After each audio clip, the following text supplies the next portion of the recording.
tarde, ainda não boa noite, boa tarde, senhoras e senhores, sejam todos muito bem-vindos ao nosso podcast Uniavan.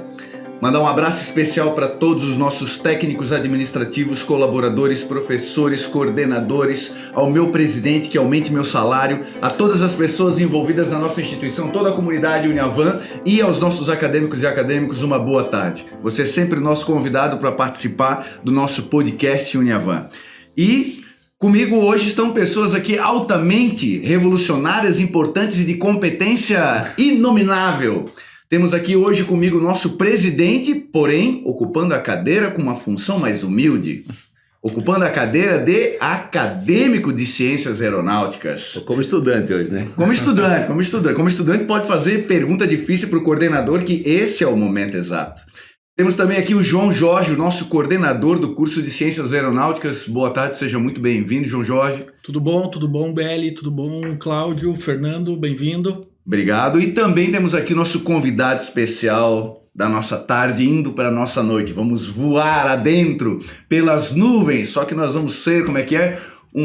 Não é um mar de brigadeiro, é um... Céu de brigadeiro. Um céu de brigadeiro. Mas brigadeiro é bom, só não sei se o céu é tão interessante, mas brigadeiro é bom. Nosso querido Fernando de Bortoli, que vai falar um pouco sobre aviação. Legal, boa noite, velho. Fernando. Boa noite, obrigado. Boa noite a todo mundo que está ouvindo.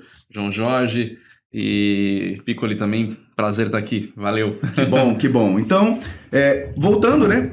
Explicando novamente para os nossos teleouvintes que o nosso podcast, ele é formado justamente por pessoas, trazer pessoas da comunidade, de dentro da nossa instituição, que possam colaborar, que possam ajustar, alinhar e também trazer conhecimento, compreensão, práticas, ferramentas de uma forma informal, lúdica, tranquila, mas que esse conhecimento também possa chegar a outras pessoas que ainda não estão aqui com a gente.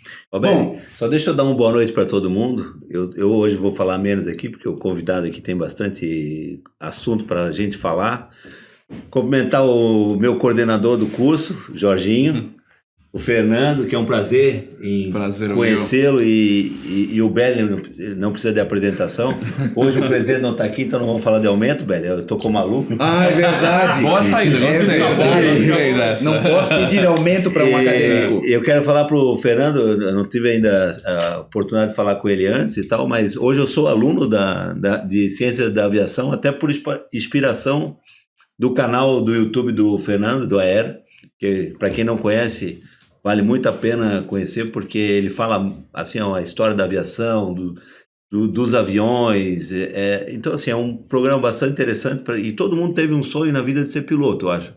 Pelo menos tinha, disse, vou ser piloto de avião e tal. E com essa função agora que a gente encontrou com o nosso curso aqui, disse, não, acho que está na hora de a gente tomar esse rumo e foi graças a você, Fernando, que hoje sou aluno Que legal, fico muito feliz de saber disso. Como nós já tínhamos aqui dentro, então uniu o útil ao agradável. Bacana. Acho que você até responde um pouco dos objetivos, né, do nosso propósito, que é inspirar as pessoas e trazer as pessoas para mais perto da aviação. Então, você me dando esse feedback, eu fico muito feliz sabendo que a gente está conseguindo cumprir aí a missão do Depois dá um autógrafo, né? Pode deixar. Maravilha. Então hoje, 8 de agosto, nosso 8º episódio, nosso podcast, o número 8 até deitado, ele fica como infinito. E para quem voa sabe que o trama é infinito e além. Então é brigadeiro, infinito e além. A gente vai muito além hoje, que a gente tem muita coisa interessante, muitas perguntas para fazer, abrir os desafios, as oportunidades, tudo que existe nesse mercado da aviação. Como é que eu entro de graça e faço o coordenador pagar o curso inteiro para mim? Também teremos essa possibilidade. Essa daí eu vou jogar pro João Jorge, ele vai responder isso aí, tá? Ele vai responder como é que faz isso. O chefe hoje é ele, né? Então, a gente vai sim ter muita coisa importante e bacana aqui hoje. Então, o nosso tema de hoje é de piloto para maior mídia de aviação do país. É evidente que quando você traz um convidado, né, você vai lá e vai fazer pesquisa, você vai fazer fofoca, você vai ver quem é ele, você já fez merda, se ele estava no Orkut ou não, você vai procurar a pessoa. E eu fiquei muito admirado com o nosso convidado hoje, que é incrível, se você puder dar uma espiada no YouTube e ver o canal, é inacreditável. São muitas visualizações, são mais de 500 milhões de visualizações. Hoje online já está em quase 700 milhões. 700 milhões de visualizações, é muita coisa realmente, é inspirador. E eu vi alguns títulos ali que eu fiquei alucinado. O problema é que eu não tinha o tempo para ver tudo aquilo. Mas os vídeos são curtos, 10, 12, 13, 15 minutos. São vídeos rápidos, vídeos que inspiram, né, excitam, nos motivam, trazem uma quantidade de informações absurdas. Algum ali já me despertou e aí eu trouxe para cá por uma pergunta para ver se eu derrubo, porque o nosso objetivo é derrubar os convidados aqui, fazer com que eles fiquem vermelhos de vergonha. Já conseguimos alguns, né, e a gente tem esse propósito de, claro, de uma forma informal trazer esse conhecimento, mas também poder brincar de uma forma lúdica e tranquilo. Legal. Então, aproveitar esse dia, nessa segunda-feira, dia 8, e por incrível que pareça, hoje, existe um filme chamado A Sociedade Secreta dos Poetas Mortos. E hoje, no dia 8 de agosto, em 1999, foi criado na Inglaterra a Sociedade das Pessoas Felizes. A ONU comemora 20 de março como o Dia da Felicidade. Mas hoje, na Inglaterra, é considerado como o Dia da Felicidade. O Admit Your 8/8, Happy Day, né? 8/8. Então, é interessante que, para a gente falar dessa felicidade e comentar mais, eu queria que você, Fernando, falasse para a gente, o nosso principal convidado aqui hoje, falasse para a gente quem é o Fernando, como é que começou sua história na aviação, como é que se desenvolveu o interesse para lá, por que você foi para a aviação, o que despertou o maior interesse em permanecer na aviação e depois o pulo do gato, não é só a aviação. Sim. É a mídia que responde pela aviação.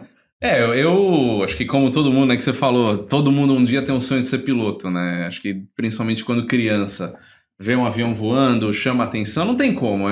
Qualquer avião que passar, uma criança vai olhar, vai apontar. E eu não me lembro quando que eu comecei a me interessar tanto por isso, eu era realmente criança. E aí eu fui indo atrás, na época não tinha internet, não tinha muita coisa a não ser revistas, não tinha programas de TV, então eu sempre comprava revistas de aviação, algumas delas até existem até hoje, e fui me interessando cada vez mais, e quando eu tive idade suficiente para fazer um curso de piloto e começar a me dedicar a isso, eu fui atrás, tirei minha licença de piloto antes de tirar a licença de carro, né, de habilitação de carro. E o objetivo realmente era me tornar piloto de aviação de linha aérea. Então é por isso que a tua esposa tem medo de andar contigo de carro, mas de avião não. De avião não. Tá certo. O meu objetivo era ser piloto de linha aérea mesmo, né? Tanto é que eu entrei na faculdade de aviação civil em 2002 e fiz todos os teóricos na época, já era checado o piloto privado e o meu objetivo era terminar as horas de voo enquanto eu estivesse na faculdade. No fim, eu acabei indo para um outro caminho, mas a aviação acabou sempre andando em paralelo comigo, né? E quando que veio a mídia, né? Porque o audiovisual também sempre foi a minha segunda coisa, assim, a segunda paixão, né? Sempre foi aviação e audiovisual, duas coisas que andaram em paralelo na minha vida. Quando eu terminei a faculdade em 2004, no ano seguinte eu morei no Canadá, acabei cursando coisas relacionadas a cinema, audiovisual lá no Canadá também, entre outras coisas. E eu voltei para o Brasil e me dediquei mais ao audiovisual. E a aviação foi ficando cada vez mais como um hobby para mim. Até o momento que eu consegui unir as duas coisas com Aero por Trás da Aviação, em 2013, quando eu criei um projeto de um programa de TV. E aí esse programa de TV foi aprovado num canal da Globosat. A gente entrou no ar em 2014 e eu fiquei na TV só até 2017. Aí em 2017 que eu migrei para o YouTube e aí dediquei mais também na internet. E aí cresceu na internet e fiquei com as duas mídias paralelas, né? Hoje a gente está um período fora do ar de TV a cabo. A gente deve voltar agora no segundo semestre, num outro canal. Mas continua ainda em outros canais de streaming de TV, né? Além dos nossos canais mesmos de YouTube, Facebook, Instagram, todas as mídias sociais aí que a gente faz parte. Então foi uma coisa que eu uni o útil ao agradável, uma coisa que eu sempre gostei, sempre fui apaixonado, que foi a aviação, junto com o audiovisual. E aí criei o Aero por Trás da Aviação. E para mim foi assim uma realização, porque com o Aero por Trás da Aviação, no fim eu consigo ter mais contato em diversas áreas da aviação que eu teria se eu fosse piloto comercial. né? Hoje, muitos dos meus amigos da faculdade, a gente tem contato até hoje, estão em linha aérea, ou no Brasil, ou fora, tal. Muitos amigos da executiva, de outras áreas da aviação. E se eu tivesse ido por esse caminho como piloto, eu estaria focado como piloto, né? Piloto de linha aérea, executivo, o que for. Mas com o Aero por Trás da Aviação, além de eu ter esse contato que eu gosto muito, que é da área de piloto mesmo, eu consigo abranger outras áreas da aviação militar, controle de tráfego aéreo, aviação geral, aeroportos, que talvez eu não teria acesso se eu tivesse me dedicado como piloto de avião, né? Então a mídia Aero por Trás da Aviação acabou me deixando em contato com a aviação como um todo. Então eu costumo dizer que o Aero por Trás da Aviação, eu falo de tudo. Eu não tenho um foco na aviação, por exemplo, tem amigos que têm canal na aviação executiva, tem amigos que têm canal na aviação geral. Não, eu falo de tudo, desde o aviãozinho pequenininho até o A380, desde o pequeno aeroporto no interior até o maior aeroporto do país ou do mundo, né? Então a gente vai para todas as áreas da aviação. Ô, Fernando, e essa tua junção com o aéreo e o cinema, tu foi convidado aí para eu vi no teu programa no lançamento do Top Gun 2. Sim. Tu tava lá com uma comunidade elitizada da mídia, e eu acho que foi antes do lançamento, inclusive. Foi o primeiro a ter esse contato, e hoje tá vendo, passou até o Titanic, né? Exatamente. E quando lançou o primeiro, o Top Gun 1, acho que foi um alavanco para um monte de inscrições para a Marinha. Foi um filme que deu impacto. Talvez esse 2 agora a gente possa trazer mais uns alunos aqui para botar o óculos do Tom Cruise e tal, né? É engraçado, porque, de fato, e é uma coisa que vai até contra o que eu ouvi de algumas pessoas de emissoras quando a gente foi apresentar o projeto lá em 2013. Trouxe meu óculos aqui, ó. Ó lá. Trouxe o óculos aqui, ó. Temos o Maverick aqui hoje. O Maverick já está aqui. O Maverick está com a gente aqui hoje no nosso podcast. Aí, tá vendo? Maverick, pode ou não pode? Because I was inverted. Agora eu vou querer um autógrafo depois. Todo mundo vai no Maverick aqui após o nosso... Quando eu apresentei o projeto do Aero, um programa de aviação na época para algumas emissoras, eu ouvi de muita gente, diretores de emissoras, falando que isso aí nunca ia pegar, porque a aviação é um negócio muito nichado. Quem que gosta de aviação? Meia dúzia de pessoas vai assistir isso aí. E é o que você falou, o Top Gun lá em 1986 provou que não. Tanto é que foi o maior número de alistamento da Marinha por conta do filme na época, e esse filme tá repetindo isso. Eu tava num evento nos Estados Unidos semana passada, e o que eu vi do pessoal novo com o bigodinho do Rooster, né, que já pegou, né, então já tem muita gente querendo entrar na aviação por conta do filme. É inspirador, né, então a aviação é um negócio inspirador. Muita gente quer ter acesso. O grande problema é que as pessoas não sabem que é possível ter o acesso. E é isso que eu tento mostrar pelo Aero, né? Que tá muito mais próximo. E tu andou no jato militar também, né? Sim, já vou ir no caça da Marinha do Brasil. E qual que é a experiência para tu andar num supersônico desse? O que eu vou ir não era supersônico. Não? Não, ele era subsônico, mas é um negócio completamente diferente de qualquer outro avião civil. A manobra, a velocidade de manobra, eu pilotei um pouquinho ali, a sensibilidade dos comandos, a resposta dos comandos. Porque a gente está acostumado a voar um avião pequeno, que você tenha um tempo de movimento. Um caça, você não tem tempo de movimento. Você faz assim, ele já... É divertido? Muito divertido. E semana passada eu fiz um voo com uns amigos lá nos Estados Unidos também, num caça, que é o pessoal da esquadrilha Kion lá. Eu fiz o voo no caça deles também, que é sensacional. E eu já vou ir na Esquadrilha da Fumaça também, pessoal. Assim, são experiências muito diferentes de qualquer coisa da aviação civil que a gente pode ter, né? Tu tem que ter um preparo para ter uma força G sim, antes do... é importante que sim. Não, tu foi como, por exemplo, vai como turista nesse americano lá, que eu vi até o Carioca tava no programa e tu falou que tava junto com ele. A gente fez um vídeo juntos lá. Fizeram junto, né? Mas tu tem algum treinamento para entrar dentro? Lá não. Então, no caso desse, eu acho que é até pior do que o da Marinha, ou da Esquadrilha da Fumaça, porque no Marquette que eu vou lá nos Estados Unidos, não tem macacão anti-G, a gente não tem nenhum preparo antes de entrar no avião, e ele atinge boas forças Gs ali, a gente atinge até quase 5 Gs em algumas manobras. Então, uma pessoa não preparada, ela pode desmaiar, ela vai passar mal. Teve outros youtubers aí que passaram mal e vomitaram no voo, e é normal, porque a pessoa não está preparada para aquele tipo de manobra. No caso do voo da Marinha, a gente já usa roupa anti-G, a gente já faz uma preparação, não preparação de G antes, né? Mas a gente faz algumas preparações antes, só para estar um pouco mais habituado ao que vai acontecer. É claro que você só vai se habituar sentando no avião e voando. Mas só o fato de usar o macacão anti-G já ajuda bastante para você quase não desmaiar, né? Mas nesse voo, eu que já... Não vou dizer que eu sou acostumado, mas eu já voei algumas vezes, né? Em voo de acrobacia e tal.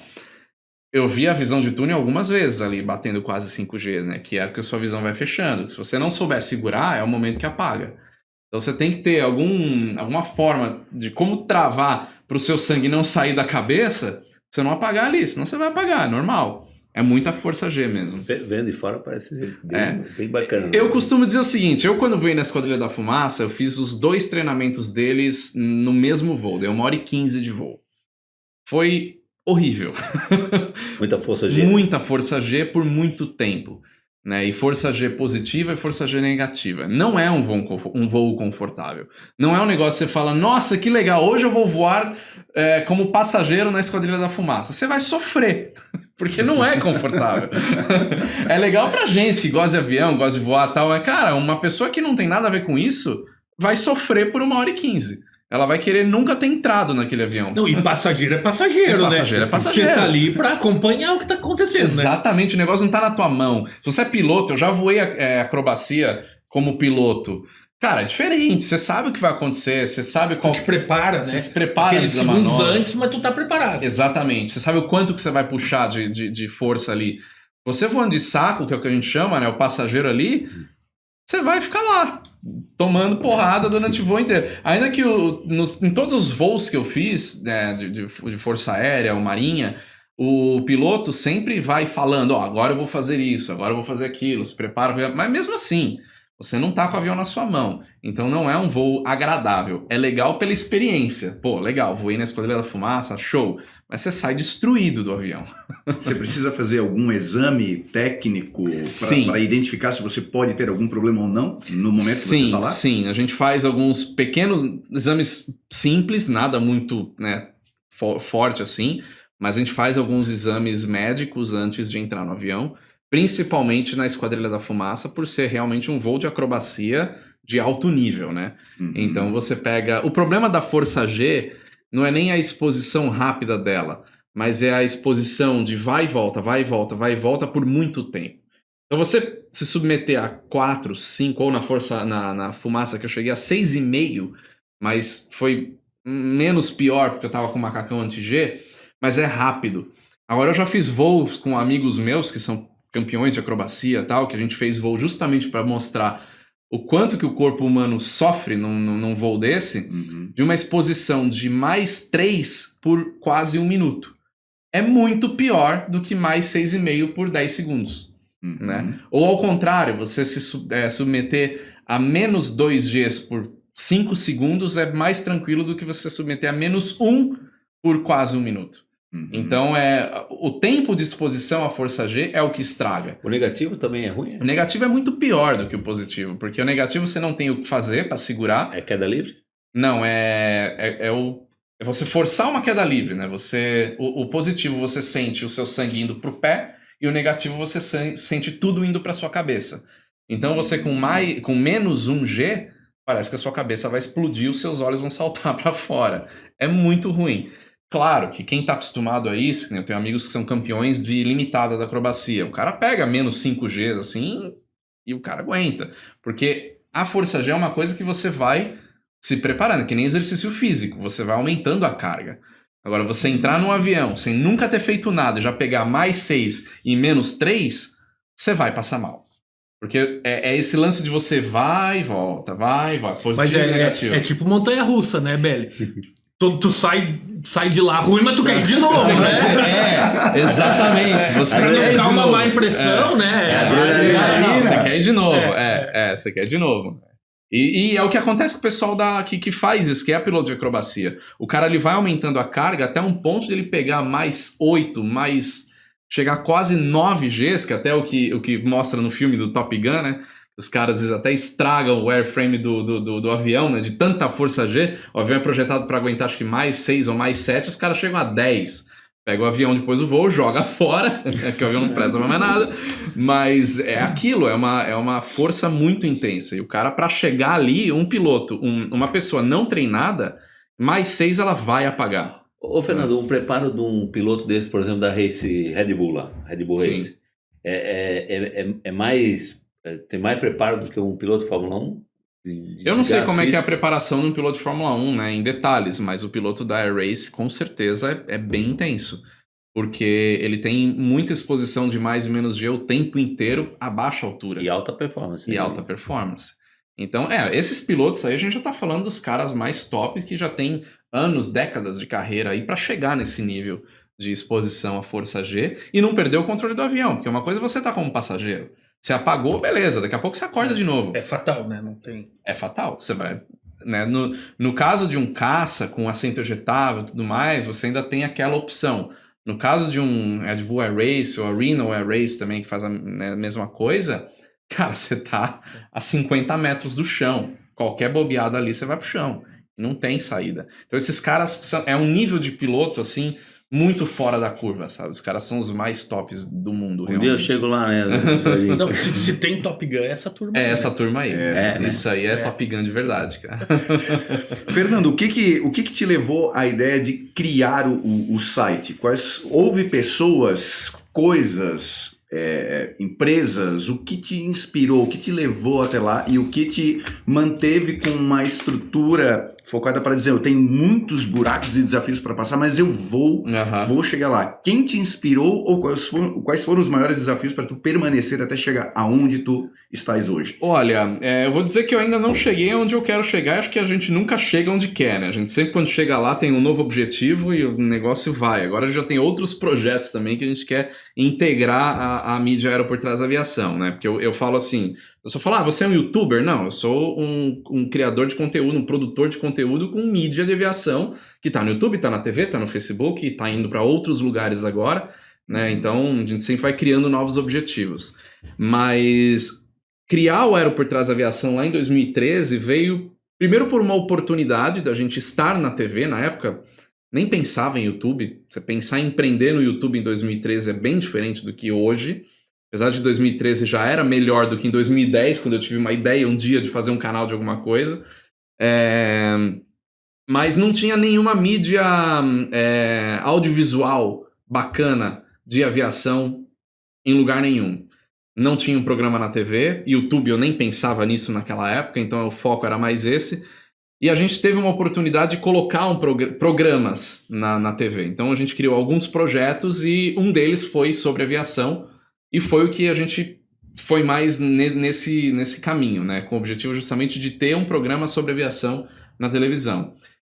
E aí o negócio foi crescendo. A gente já começou com uma produção nível televisão, aprendendo muita coisa. Claro, a gente não sabia nada de como fazer um programa de TV na época, mas a gente foi por esse caminho. E por isso que quando a gente foi pro YouTube, a gente já foi com aquela estrutura de produção de televisão. Porque já era o que a gente fazia, né? A gente nunca começou com o objetivo de fazer com uma câmera parada numa salinha contando história. Isso veio depois. A gente faz isso também de uma forma cuidando do audiovisual, da produção da coisa. Então sempre com áudio bacana, sempre com uma fotografia bacana, sempre pensando nisso. Mas o objetivo sempre foi transportar o que a gente tinha na televisão pro YouTube. E a gente foi muito criticado na época. Muita gente não acreditava que esse podia ser um caminho. Porque, se eu tô falando 2017, que a gente começou a fazer, a gente olhava e falava, cara, você vai fazer 4K pra internet? Pra quê? Quem que vai assistir 4K na internet? Mas aí eu vou ter que fazer uma parte aqui, porque o Fernando tá sendo muito singelo. O material que ele produziu, nós não estávamos acostumados a ver também. É padrão Globo. No YouTube não, é verdade? E inclusive no Aero, tu lembra a crítica do Raul Marinho? Sim. O Raul disse, pessoal, se vocês tiverem oportunidade, vejam lá no canal, porque, tem conteúdo e tem qualidade. E aí, né, Fernando, tem conteúdo, tem qualidade, a migração para o YouTube foi uma consequência. Exatamente. Agora, Belly, o material sempre foi muito bom. Essa veia de cineasta do Fernando tá em tudo ali. Você vai ver que realmente era acima da média o conteúdo que ele produzia. E o YouTube, então, que, como tu falaste, né? Não tinha isso, essa parte artística e técnica que o Fernando acabou levando pro YouTube. E aí, né? É verdade, é exatamente a impressão isso. de quem tá vendo de fora. Não, né? mas é exatamente isso. A gente acabou criando um padrão que depois o pessoal, né, veio correndo atrás também, outros canais desse assunto, de outros assuntos, enfim, acabou criando-se um padrão também de qualidade, né? Tanto é que você vê, tem muitos canais de tudo quanto é assunto hoje que se preocupa com isso, mas na época que a gente trouxe isso da forma TV, cinema que a gente queria, não tinha, a gente se destacou muito por conta disso. E aí eu até brincava na época que eu acabei criando um monstrinho, porque era muito mais difícil fazer o que eu fazia do que ligar uma câmera na sala com qualquer luz e falar um roteiro, né? Hoje eu não consigo fazer uma coisa qualquer, né? O único jeito que eu consigo fazer uma coisa mais ou menos é com live.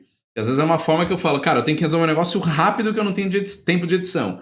Vamos fazer, mas tá parte do nosso planejamento agora também melhorar a qualidade das lives, né? Então, a gente acaba criando essa veia audiovisual, né, de cinema pro que a gente fez no YouTube. E é o que eu falei, na época a pessoa não acreditava, falava, cara, você vai perder tempo, dá trabalho. E realmente, dá muito trabalho fazer um vídeo. Não, eu acompanho desde o primeiro, tinha vinheta, tinha chamada, tinha legenda, tinha uma edição que era uma outra pessoa que explicava algum termo técnico. Exatamente. Então, dava pra ver que era um programa mesmo. Não era simplesmente ligar a câmera e deixar. Não, tanto é que depois, a partir da terceira temporada do Aero na TV, já era o caminho inverso. Eu pegava o que eu produzia no YouTube e formatava isso para colocar na TV. Então, claro, eu mudava a trilha sonora, mudava time, né? Porque o programa na TV tinha 15 minutos, o programa no YouTube tinha 15 minutos. Na TV precisava encaixar isso em 7, então cortava um monte de coisa, mudava, mas assim, tava ali, a essência tava ali. A maneira que a gente gravava, que a gente captava as imagens, dava facilmente para adaptar isso para colocar em TV. Então sempre foi o caminho que a gente seguiu aí na produção do programa. Quantas pessoas estão envolvidas, direta e indiretamente, para que isso fique nessa perfeição que o João Jorge acabou de dizer? Cara, hoje a gente tem por volta de 20 pessoas na equipe trabalhando, né? É coisa. E, assim, muita gente vem e vai, né? A gente está criando uma equipe nova hoje, né? Com novos editores também, até para dar vazão a todas as ideias que a gente tem e a quantidade de material que a gente capta, né? Então, porque é um material difícil de fazer. Não é um material que qualquer editor consegue fazer. Tem que ser um editor preparado para fazer. Então, muita coisa acabava ficando em cima de mim. Agora a gente está montando uma equipe bacana para poder criar novas coisas. A gente tem muita coisa parada, engavetada, porque a gente não consegue dar saída para isso.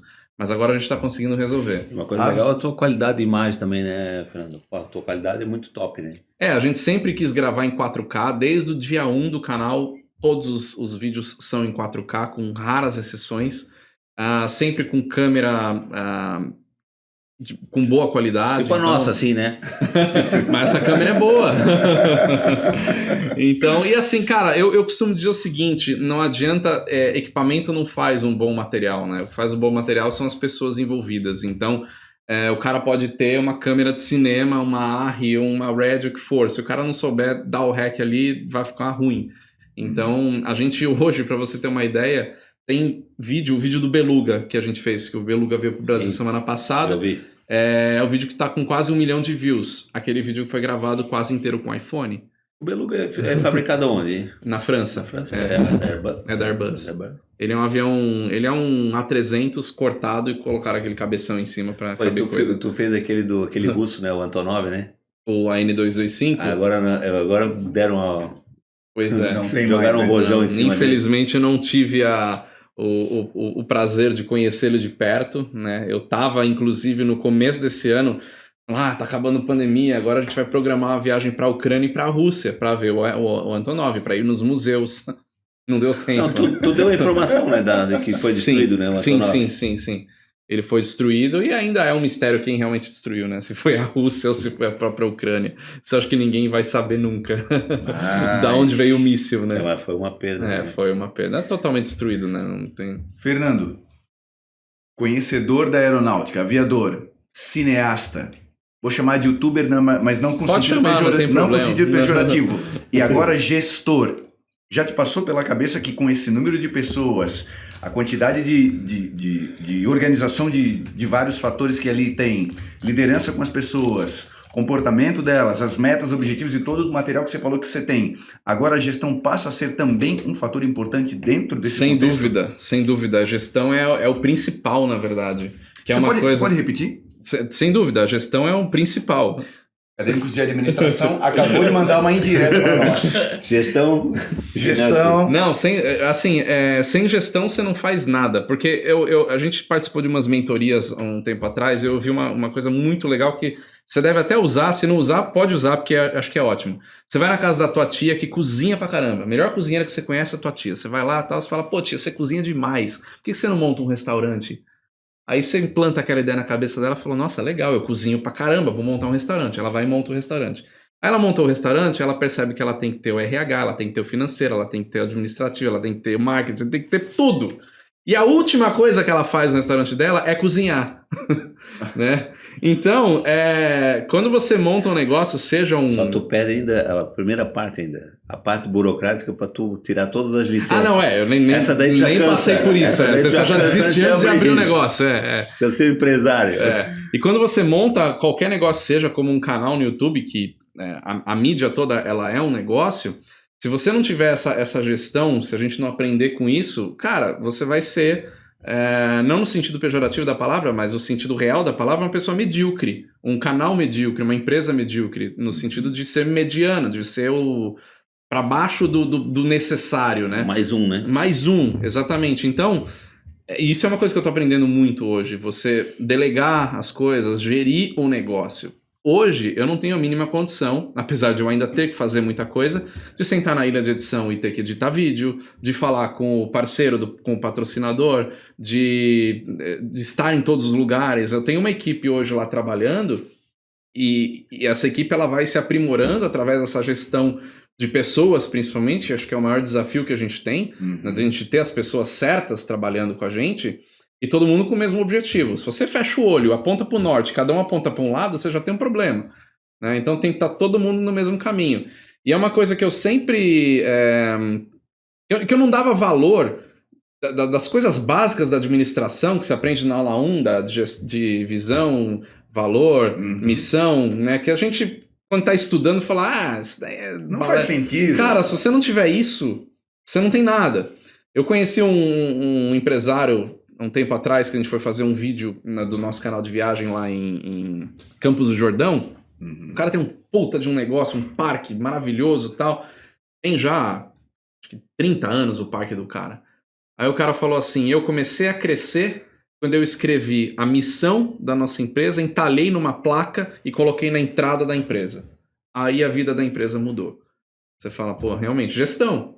Você tem que dar a missão pro cara. O cara que tá trabalhando com você tem que saber aonde ele tá indo. Eu faço vídeo na internet? Não, eu mudo a cabeça das pessoas.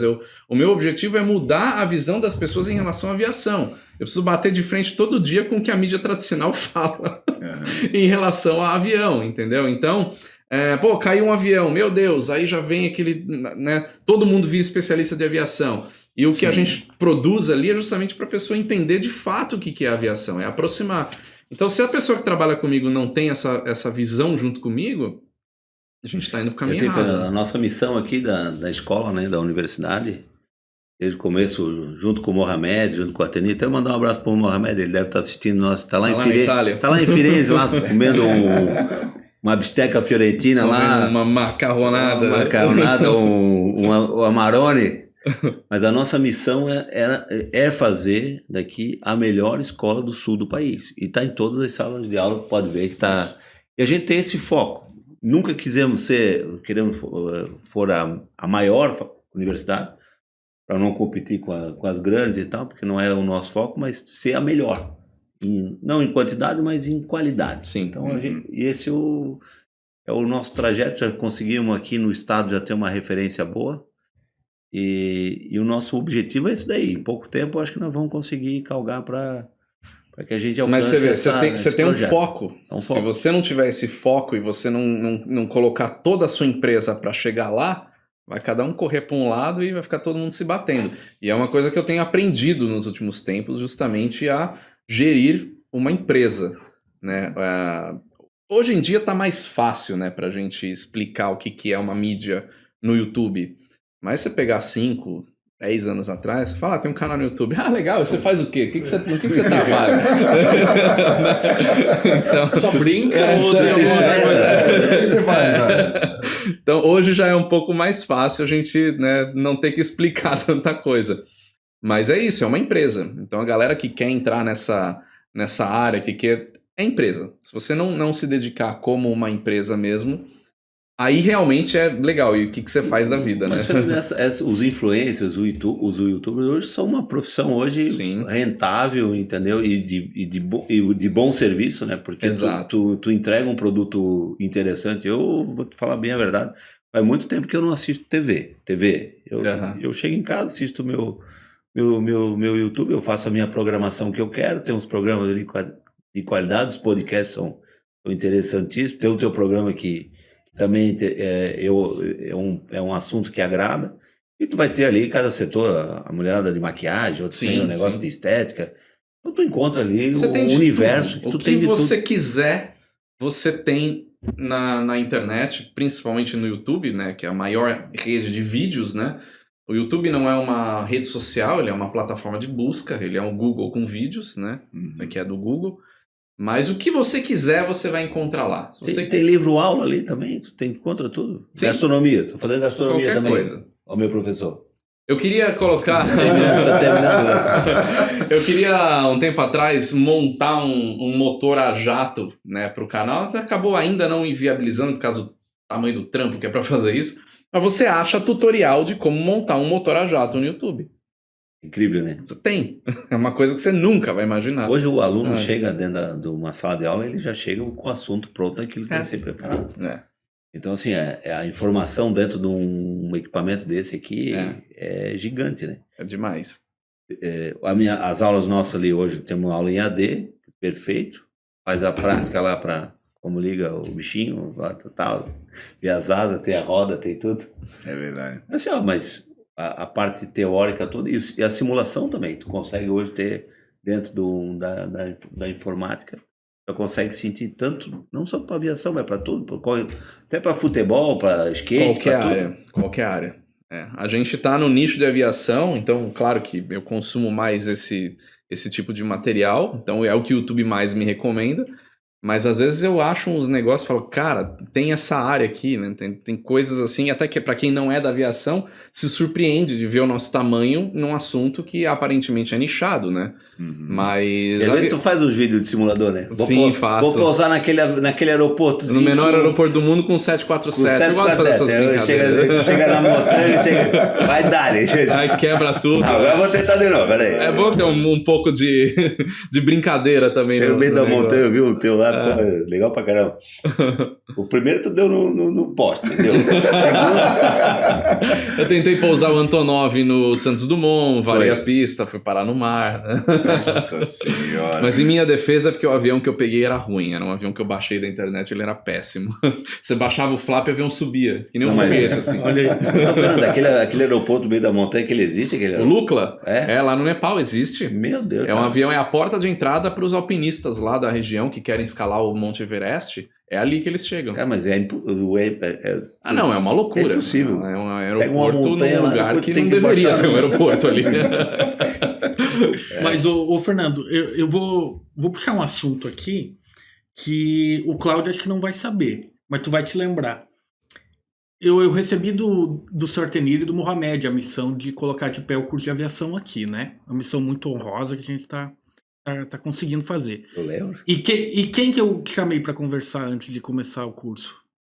Tu te lembra, não? Lembro. Quantas horas a gente conversou? Fomos no posto na loja de conveniência, no posto de gasolina. Exatamente. Daqui da esquina. Tá lembrado eu disso? lembro. Eu, você e o Júlio. Conversamos por muito tempo. A gente tentou montar um projeto Foi. para que os vídeos do Fernando fossem material para o nosso curso de ciências aeronáuticas. E no final os caminhos acabaram não convergindo. Naquele momento começou a parceria para começar, né? Não, foi, a gente tentou, né? E a conversa não parou mais, né? O posto tava fechando e a gente ia embora. Era Natal, Ano Novo. Era véspera de Natal. Era véspera de Natal. E todo mundo ligando o celular, não parava e a nossa conversa não parou mais, né? O piloto começa a falar de avião, vira a noite, né? Fernando, se botar aqui umas 3 cervejinhas aqui, nós ficamos até meia-noite. Só que ele tem que pegar o avião ainda.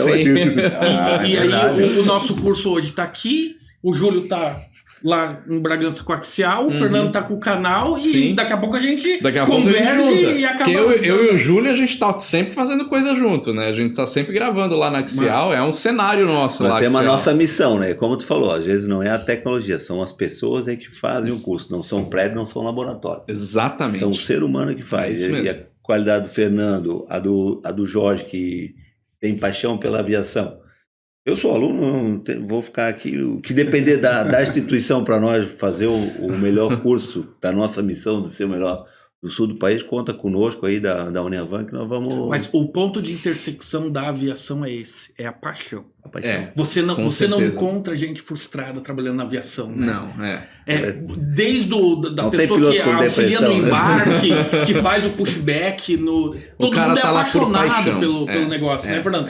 Então, a gente tá indo pra feira, né, Fernando? Sim.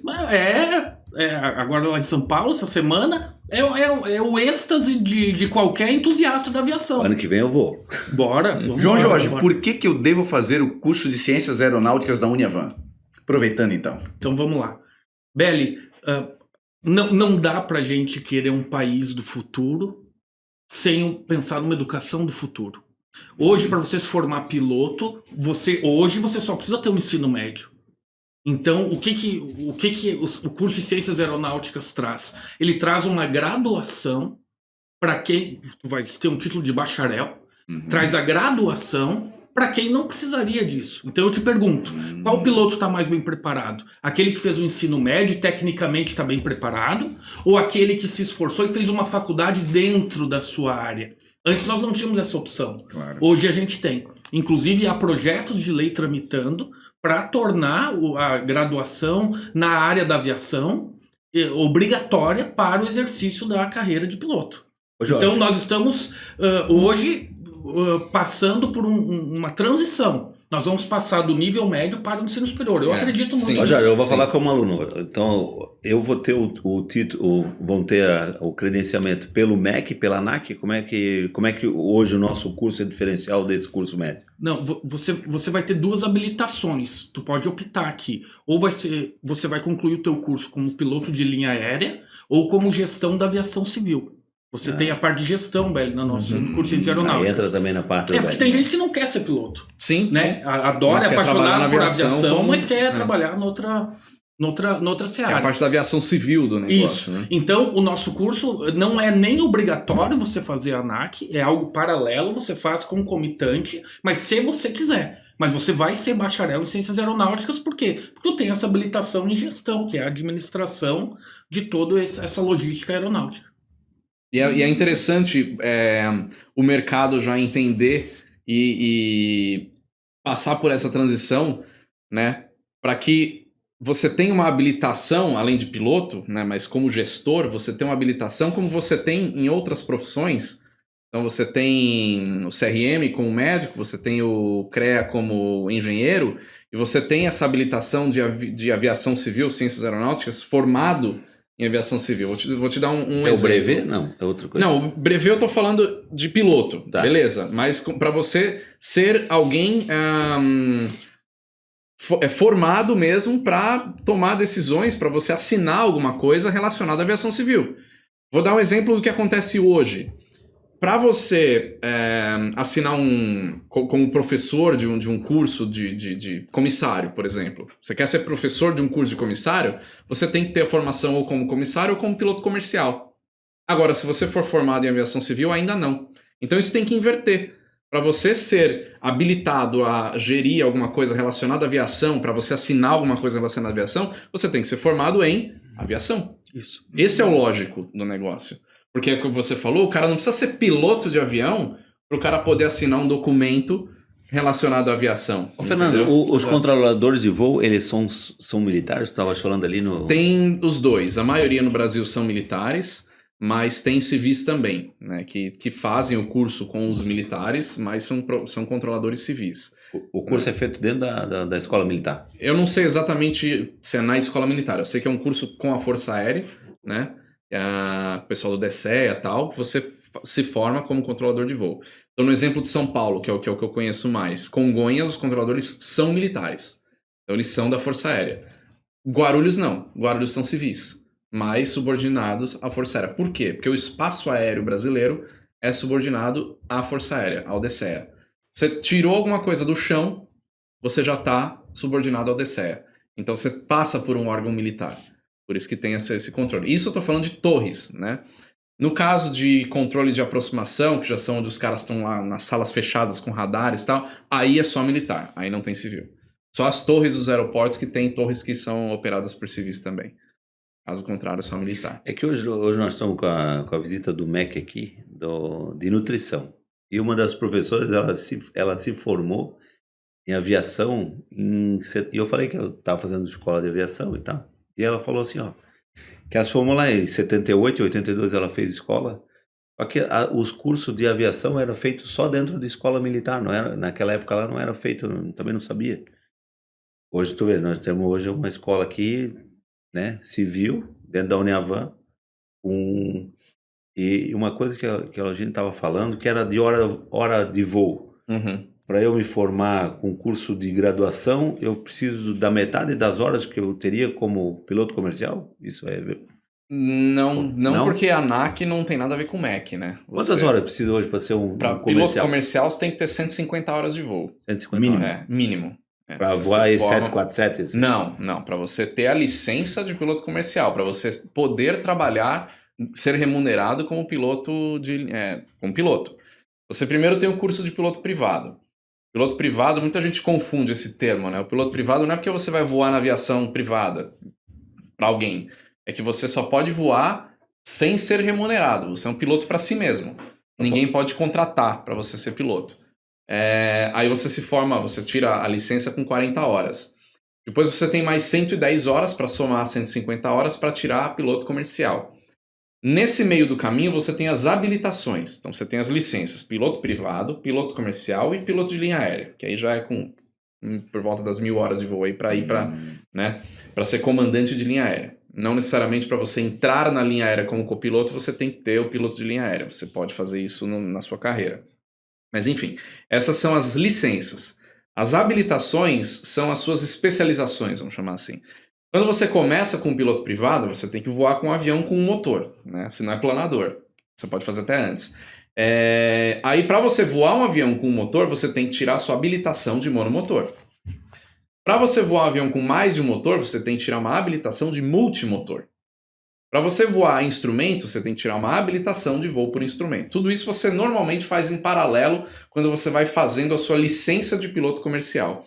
Para quando você tiver as suas 150 horas de voo, você já está habilitado, que é o que a gente chama, né, de PC Multi-FR. Né? Você é piloto comercial, multimotor e voo por instrumento. E o jato é um outro licença? O jato você já vai para um outro negócio que é o Jet Training, que aí você vai treinar, você vai tirar uma habilitação para poder voar aviões a jato, que já é outra velocidade, já é outra coisa ali, né, comparando com um avião a hélice. O que você consegue abater hora real é com simulador de voo, principalmente em voo por instrumento. Então, eu não lembro quantas horas, acho que era 20 horas de FE, se eu não me engano. Isso, faz 20, abate 40. 20 horas abate... Não, você faz 20, abate metade, né? Você faz 40, abate 20, não é isso? Eu não lembro quantas horas que é. Por aí. Enfim, mas você tem lá, você vai fazer as suas horas de instrumento, você não precisa fazer todas as horas em voo real. Você pode fazer metade delas em simulador e aí você abate metade das horas reais. Só assim você tira a necessidade de horas para piloto comercial. Agora, a graduação, ela não vai tirar a sua necessidade de horas de voo, porque uma coisa não tem nada a ver com a outra, são coisas que se complementam, né? Então, você obrigatoriamente, para ser piloto comercial, 150 horas. Hoje, as empresas para contratar pilotos, que entra como piloto, mas ela já exige curso superior. Sim. Só que antes ela não podia exigir só na área da aviação, porque ainda era um curso pouco conhecido, não eram todos os lugares que tinham e tal. Então, por exemplo, você formado em administração, desde que você tenha a habilitação da ANAC, a licença e as habilitações da ANAC, você poderia ingressar em linha aérea. Você é administrador por formação e piloto perante as regras da ANAC. Então, qual é a oportunidade hoje?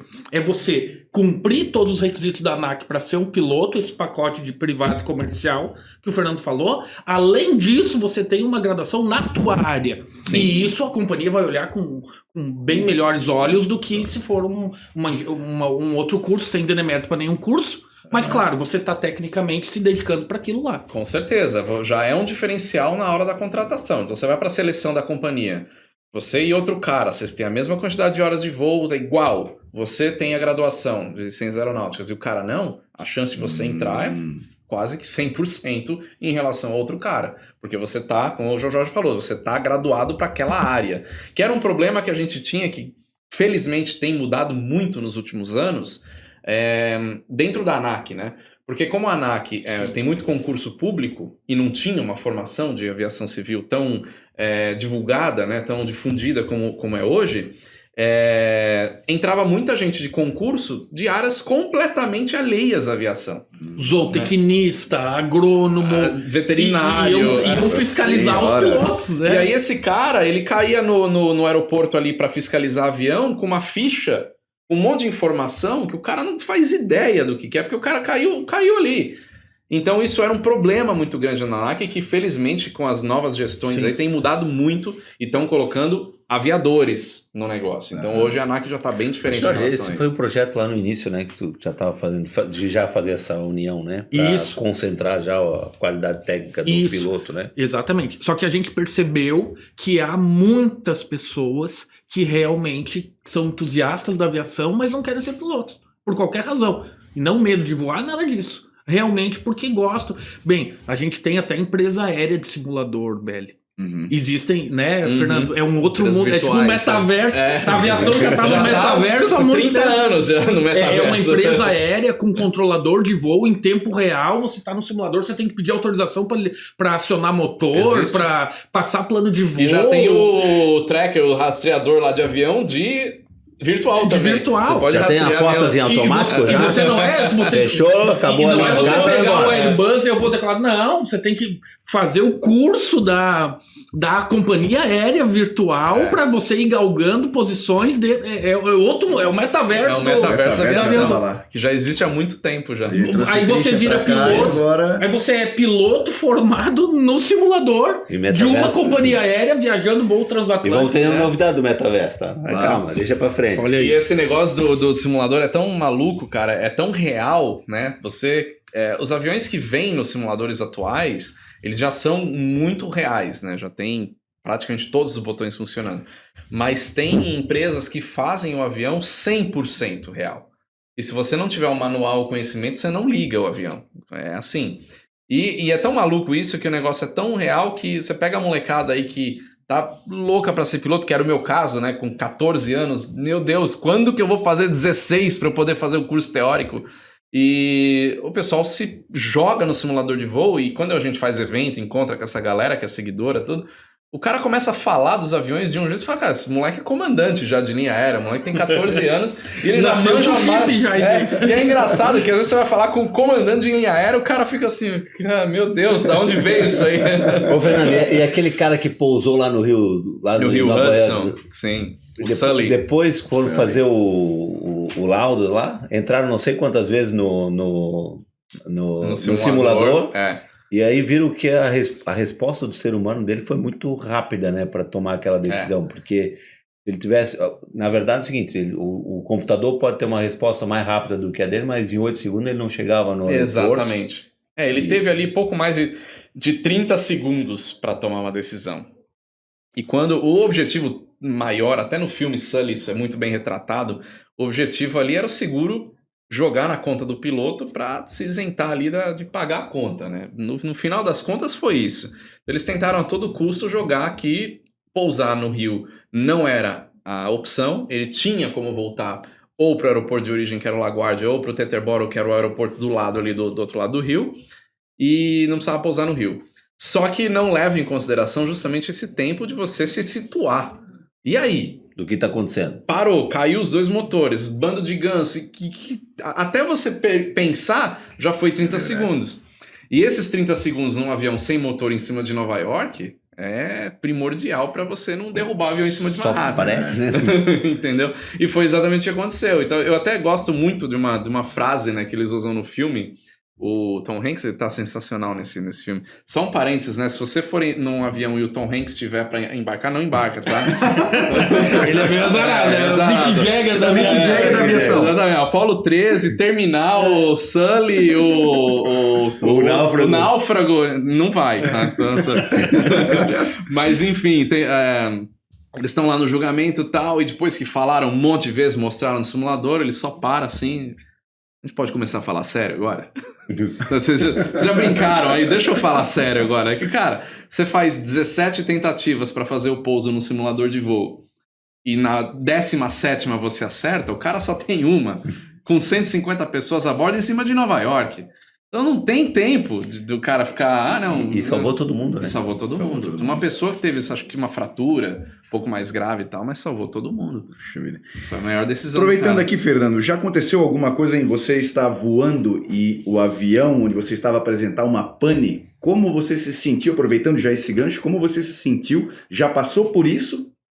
Já passou? Não grave. Passei não por grave. Pequenas situações. Como é que você reage emocionalmente e comportamentalmente? Essa é a grande diferença de você treinar em simulador e você treinar e você ter uma pane real, que o exemplo do Sully é, assim, mata essa charada, porque, cara, acontecer de verdade, né?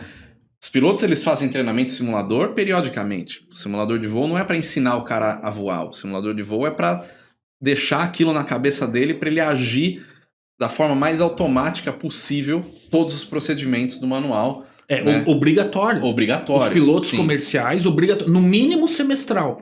Se a companhia quiser antecipar, ela pode antecipar esse prazo. Mas no mínimo semestral eles passam por uma bateria de simulador para continuar reciclagem.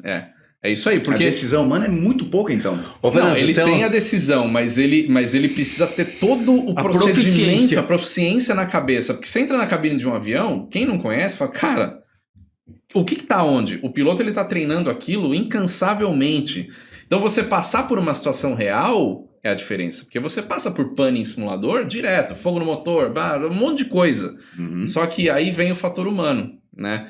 E é você tentar manter o sangue frio da melhor forma possível e tentar encontrar a melhor solução. Eu nunca passei por uma situação grave. Eu tive 2 situações onde eu tive uma pequena pane elétrica. Uma vez decolando do campo de Marte, teve uma pane elétrica, eu voltei, né, e pousei. Lá em cima não dá pra fazer chupeta, né? Não dá pra fazer chupeta.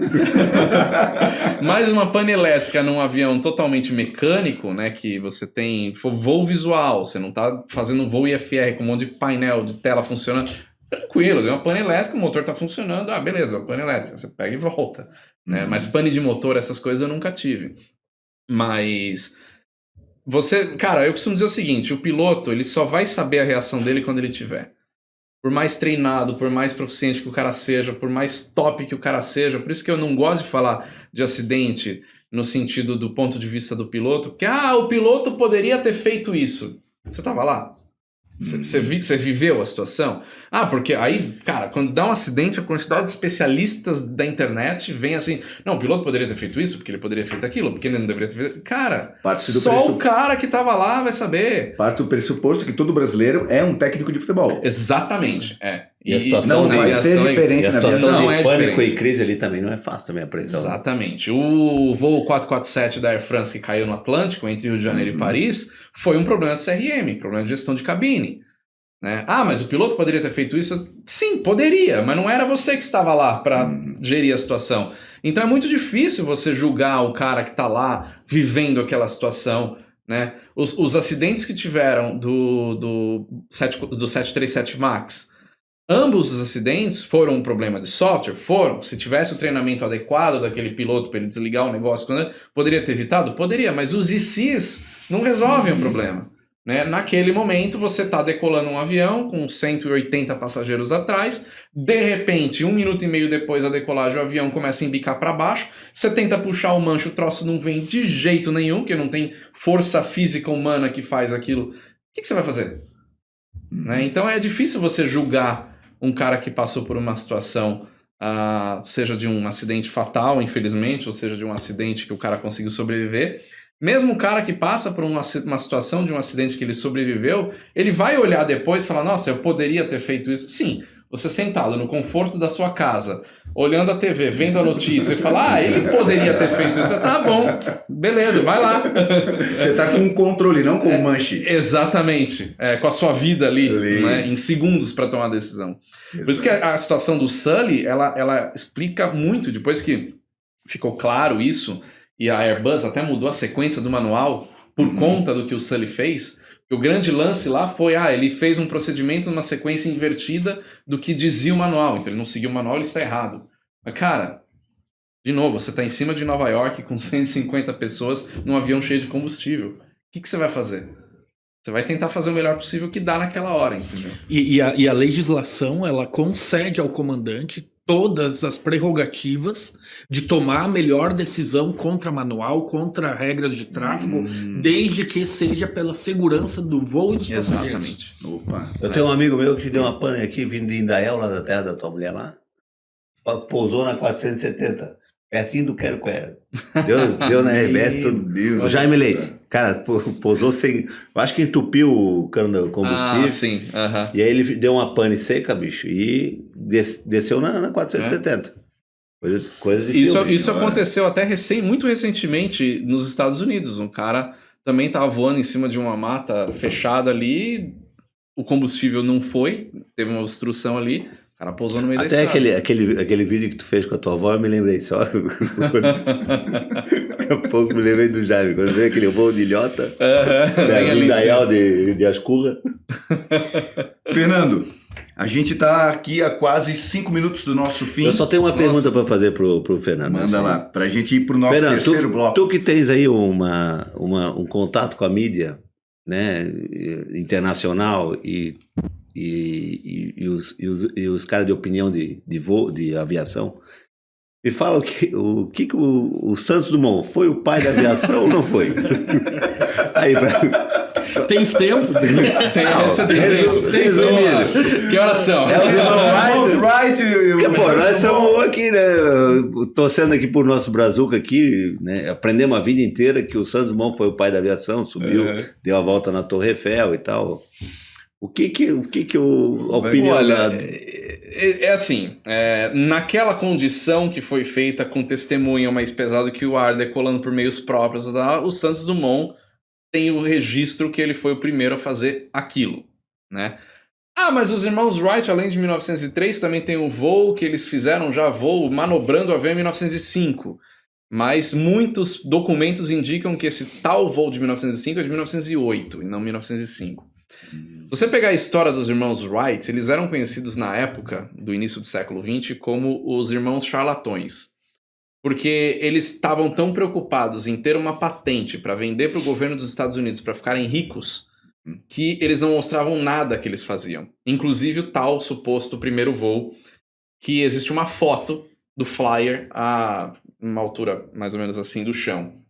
É uma foto. Você pode jogar um negócio, bater a foto, né? Se bem que bater foto naquela época não era tão simples assim, mas enfim. Só que aconteceu, durante toda a primeira metade do século XX, tiveram vários pioneiros. O Santos Dumont era um cara famoso na época. Ele era uma das pessoas mais famosas do mundo.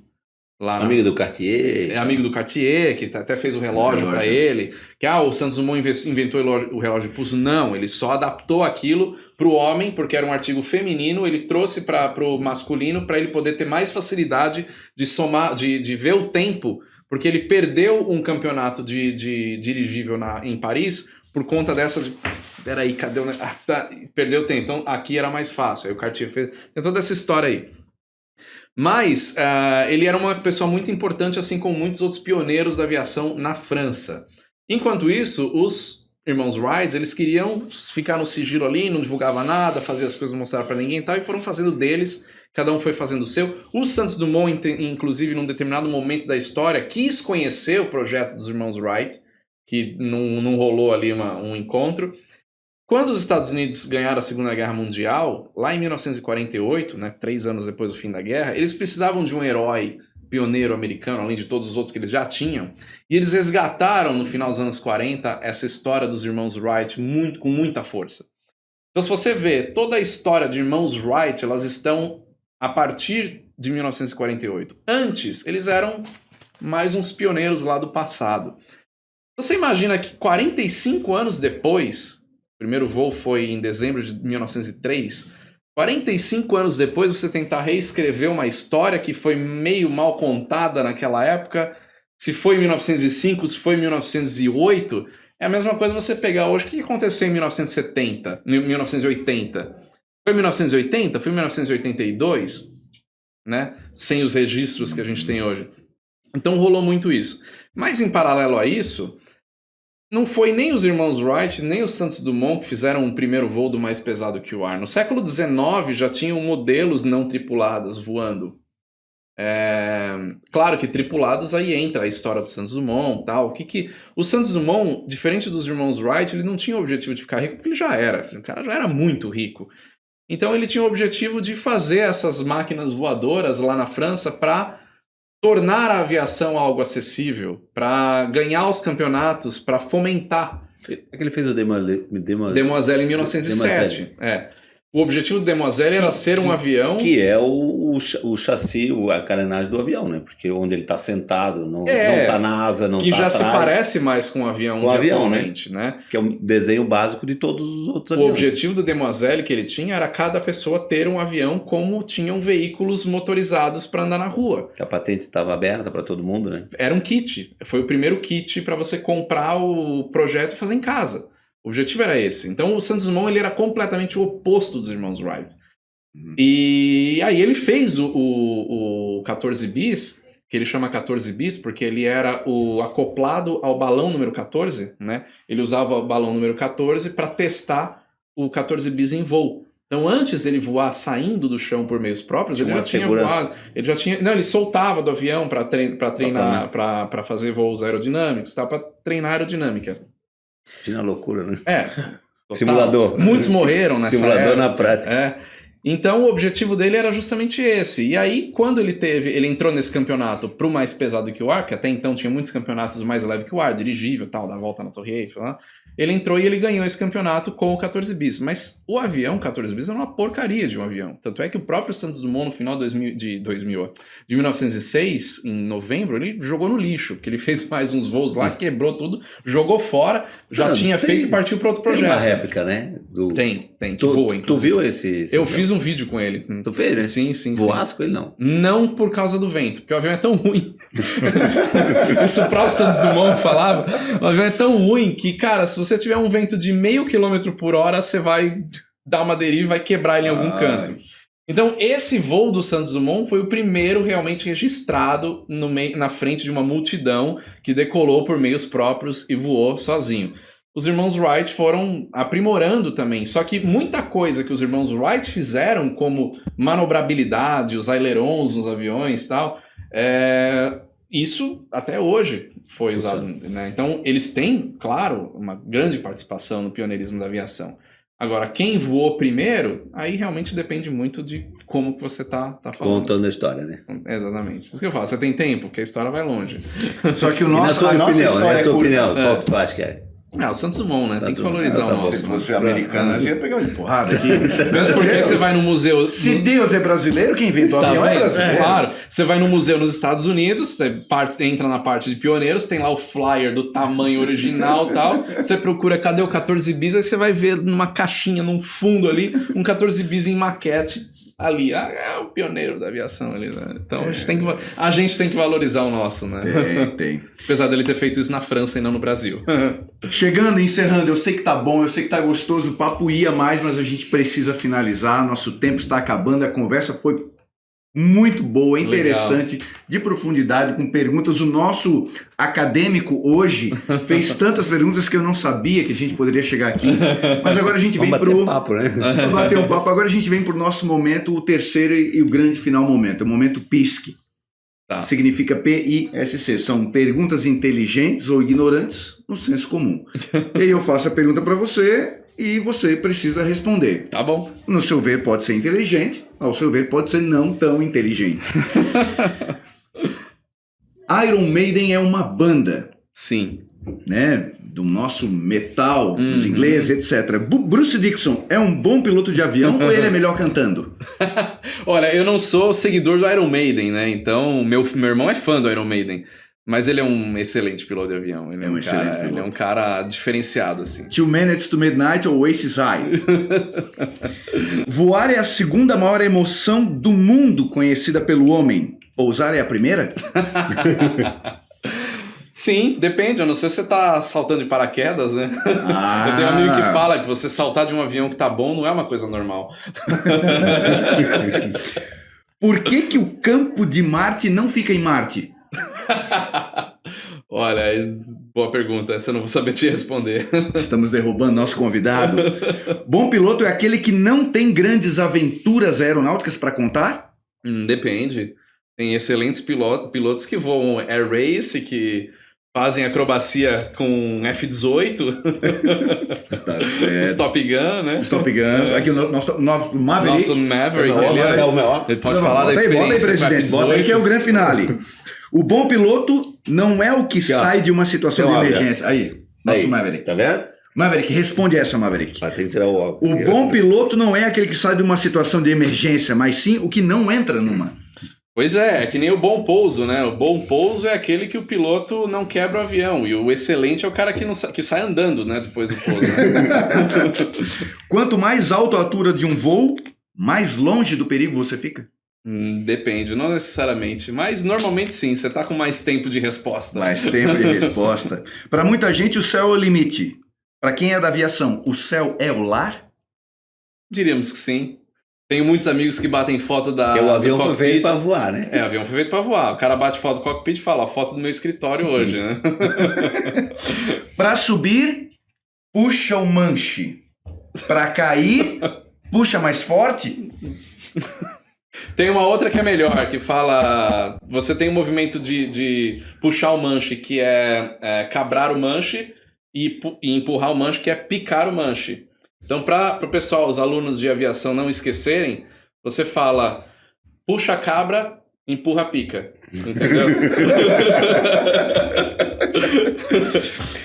Verdade que a hélice é apenas um ventilador para refrescar o piloto. E se ela parar, o piloto começa a suar. Com certeza, sem dúvida alguma. Mas sua muito. Sua muito. Sua muito. Ela tá lá só para refrescar. O que é pior, um comandante que nunca foi copiloto ou um copiloto que já foi comandante? Acho que um copiloto que já foi comandante. Piloto que já foi comandante, que agora... Por que ele voltou, Por que né? que ele voltou? E aí acontece isso em todos os lugares. Um bom piloto é aquele que tem o número de pousos igual ao da decolagem? Depende. Teve um caso que não. Você viu o cara da Red Bull que trocaram de avião? Você viu essa? Não. Os dois aviões voando juntos, dois paraquedistas, cada um saltou de um avião para trocar do avião em voo. Um conseguiu, o outro não. Então esse tem um número inferior de decolagens do que de pouso. Está cortada essa daqui. Primeira cortada. Por que todos os microfones do avião são como uma televisão de 1970 com bombril na ponta? Porque o cara engole o microfone. Tá faltando ali um sinal de televisão? Será que precisa botar internet no avião? O que falta para Eu não sei, eu bom? acho que os pilotos eles ficam possuídos quando eles apertam o PTT, que chama Push to Talk, né? Uhum. Quando você aperta aquele botãozinho, eu tô falando normal aqui com vocês, só tô voando, eu aperto o botão. A voz já muda a entonação, não é? Já muda a entonação. É automático, aquele troço Céu e Florianópolis. Você não pode ser feliz? E aí, galera? Não. Se é o Florianópolis está ensolarado, você vai ter um bom dia. Já é o botão. É Porque o se ele PPT. escuta aquilo, você dá até uma coisa ruim, né? Com sol, com chuva, é tudo a mesma entonação, né? Exatamente. Mas é isso aí. Passou no nosso momento pisque das perguntas inteligentes ou idiotas no senso comum. Quero agradecer a todos os nossos acadêmicos e acadêmicas, o nosso técnico administrativo, os colaboradores, a nossa comunidade Uniavan, todos que nos assistem, todas as pessoas que aqui partilham e comungam junto com a gente para que esse momento seja importante para todos nós. Piccoli, obrigado, nosso acadêmico de aviação, estar aqui com a gente. Eu que agradeço, Beli, estar aqui contigo. O nosso Maverick. Nosso Maverick. Assumir isso aí, o nosso podcast. Pode? Pode ou não pode? Pode. Pode ou não pode? Pode. Fernando? Pode ou não pode? É isso aí. Vai perguntar Claro. os Pode. 3T para ele? Sabia que esse podcast é 3T? O que é? Eu vou pegar o tesão da Bruna ainda, aquele tesão que ela tá lá no marketing. Nosso podcast é 3T. Nosso podcast é tech. Nosso podcast é top. É tudo. Nosso podcast é tudo. Tá na Uniavan. Agradecer, né? Obrigado, Nosso Fernando. querido João Valeu, Jorge. gente. Obrigado, Por estar aqui Piccoli. com a gente Obrigado, também, Jorge. trocar informações. Fernando, obrigado por estar aqui dividindo com a gente. Obrigado a todo mundo aí. Senhoras e senhores. Valeu. João, obrigado. Um Falou. abraço para vocês e até a próxima segunda-feira com um novo entrevistado que pode ser você. Agora vai estar no YouTube, né? Agora nós vamos para YouTube e aí você vai poder ver as piadas em tempo real aqui, o nosso Maverick. Realmente o Maverick de óculos escuro lá no nosso YouTube. Aquela figurinha. Uma boa noite para vocês todos, bom descanso e uma Valeu. excelente semana. Até logo.